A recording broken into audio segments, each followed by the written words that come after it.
banyak juga orang-orang yang sudah tidak di lembaga pendidikan, sudah selesai kuliah, sudah menikah, sudah punya anak, ingin belajar bahasa Arab. Ya, walaupun di YouTube, di internet banyak pelajaran bahasa Arab dari nol, belajar bahasa Arab dari awal, banyak kaset-kaset, CD-CD bisa diputar. Tapi kenapa dia tidak pandai juga bahasa Arab?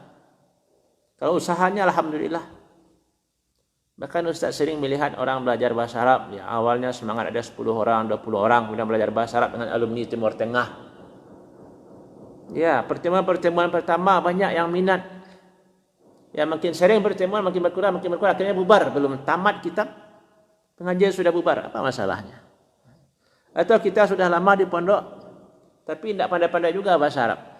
Sudah pindah-pindah kitab, mulai dari kitab yang paling tipis, Matan Ajrumiyah, sampai kitab yang paling tebal, Syarah Ibnu Aqil.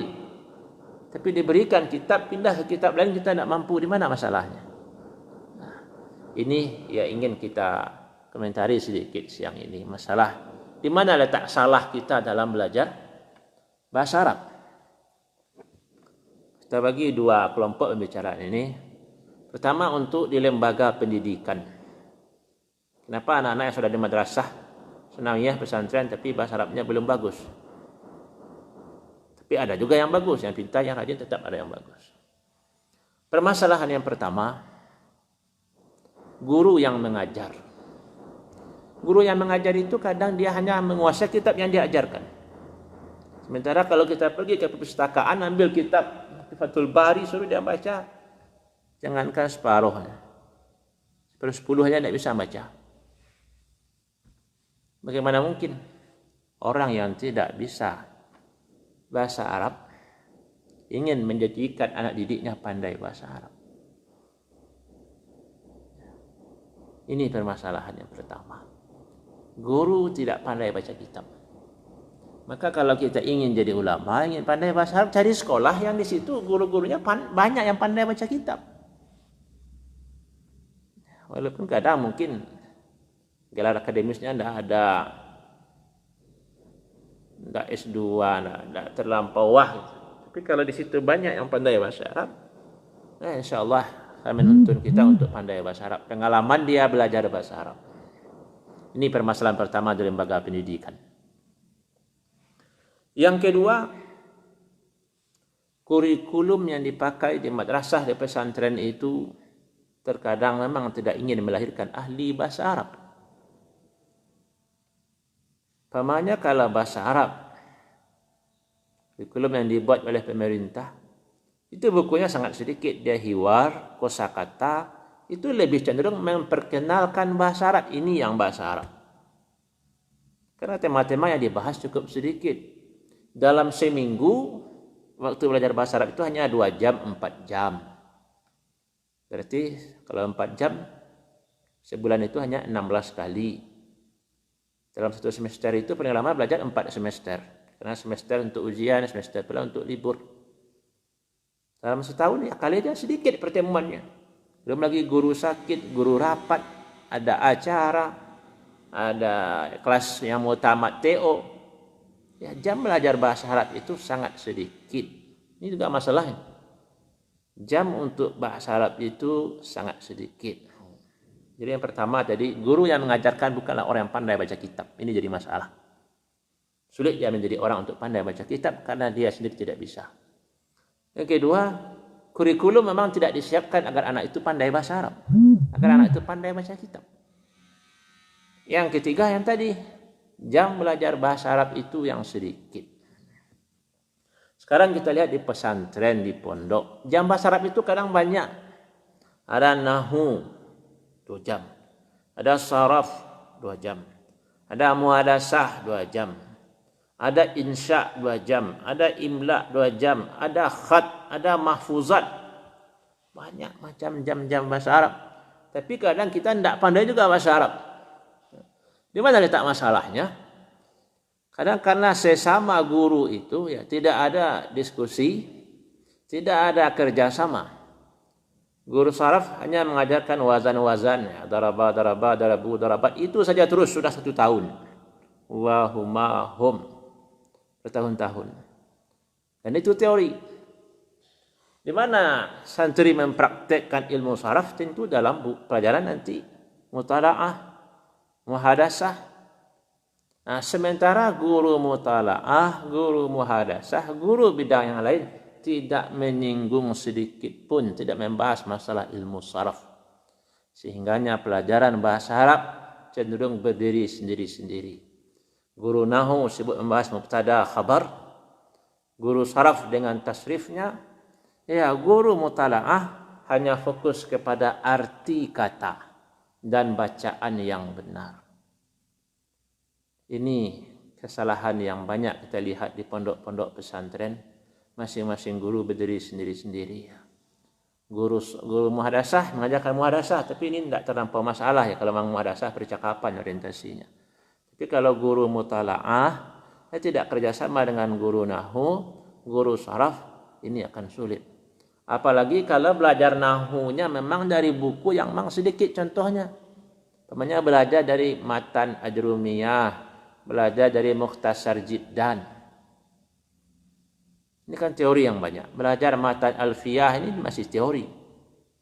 Tapi kalau dia belajar melalui kitab yang banyak contohnya seperti Nahwul Wadih atau Durusul Lughah, ini banyak contohnya. Jadi kerjasama antar guru dengan cabang-cabang bahasa Arab itu yang kurang, ini menjadi masalah di pondok sehingga santri atau kita sebagai pelajar sulit untuk memahami bahasa Arab. Para penuntut ilmu rahimakumullah. Kesalahan yang berikutnya itu tidak menamatkan kitab. Penulis buku seperti kita umpamanya belajar Durusul Lughah, mereka sudah rancang ya. Buku pertama ini, buku kedua, buku ketiga. Selesai 1, 2, 3, baru dasar-dasar bahasa Arab terpelajari semuanya. Tapi kalau yang dipelajari buku 1 saja, buku 2 tidak, maka ada pondasi ilmu itu yang kurang. Ibaratkan tiang rumah itu ada 4. Kalau yang ada hanya tiang 1, tiang 3, 2 dan 4 tidak bisa jadi rumah. Demikian pula kita belajar bahasa Arab. Dasar-dasar bahasa Arab itu sudah ada, seperti yang terhimpun untuk ilmu nahu dalam Matan Ajrumiyah. Kalau untuk tasrif tasarruf juga sudah ada dasar-dasarnya. Tapi kalau kita lewati saja, berarti rumah kita pondasinya tidak cukup 4. Rumah itu tidak bisa berdiri. Ya, maka kita yang mengelola pesantren ini harus diperbaiki. Bagaimana kita yang berjilid-jilid itu harus tamat. Jadi kalau ada orang bertanya, mana yang bagus mulai belajar Ustaz? Apakah mulai belajar itu dari Matan Ajrumiyah atau Nahwul Wadih Ibtidai mujallad awal, juz awal? Ya, bagusnya dua-duanya. Untuk contohnya bagus di Nahwul Wadih, untuk kumpulan kaedahnya bagus di Matan Ajrumiyah. Karena hanya beberapa lembar. Nah, ini kaedahnya. Contohnya kita lihat, Nahwul Wadih. Jadi Nahwul Wadih kurangnya kaedahnya terpisah-pisah. Dari buku 1, ada buku 2, ada buku 3. Kalau belajar tidak selesai, ya tidak akan paham. Kalau Ajrumiyah kurangnya adalah amsilahnya, contoh-contohnya sedikit. Sehingga pindah kitab, kita tidak pandai membaca lagi. Nah, jadi para penuntut ilmu rahimakumullah, kalau kita di lembaga pendidikan, di sekolah kita, tidak bisa pula kita menyalahkan pondok atau madrasah. Mungkin masing-masing madrasah, masing-masing ada pula pertimbangan. Cuma kita yang harus bersikap. Kalau di pesantren kita menggunakan Nahwul Wadih, yang banyak contoh-contohnya, atau buku sejenis seperti Durusul Lughah, ya silakan tambah belajar, baca Matan Ajrumiyah. Ini tidak diperlukan. Dan kalau di madrasah kita orang belajar Matan Ajrumiyah, untuk menambah kosakata, kita baca Durusul Lughah, kita bisa baca Nahwul Wadih, atau buku-buku sejenisnya. Ada pula yang bertanya, Ustaz, bagaimana kalau belajar dari kitab Al-Arabiyah Lin-Nasyi'in? Bagus. Syaratnya tamat. 1, 2, 3, 4. Dan yang mengajar punya pengalaman belajar Arabiyah Lin-Nasyi'in. Jangan sampai tidak pernah belajar tapi ingin pula mengajarkan. Ini juga susah. Jadi setiap ilmu yang kita pelajari hendaknya kita belajar dari orang yang pernah mempelajari. Para penuntut ilmu rahimakumullah, ini kondisi belajar bahasa di pondok-pondok pesantren ya. Dan hari ini karena kemudahan ya tidak cukup atau tidak paham kita di sekolah, kita cari ustaz belajar ke rumahnya. Tidak cukup juga belajar dari internet. Kalau kita sudah bersemangat belajar, ya kunci sukses itu 3 saja nak. Semangat orang yang belajar, pandai guru yang mengajar, ada buku yang akan diajarkan. Insya Allah selesai. Jadi bagaimana semangat kita tidak putus asa. Kemudian kalau belajar bahasa Arab tidak di sekolah, kita sudah tamat kuliah, sudah tamat madrasah atau tidak sekolah agama tapi di sekolah umum, ingin pandai bahasa Arab, apakah mungkin? Sangat mungkin. Kita temui orang yang ahli bahasa Arab. Kemudian kita minta pendapatnya, kita minta bimbingannya. Tapi jangan dicari pula orang yang terlampau sibuk ya. Atau dicari orang yang terlampau ahli, mungkin susah juga mencari waktu. Maka mulailah dari kitab yang disebutkan tadi yang biasa dimulai di pondok.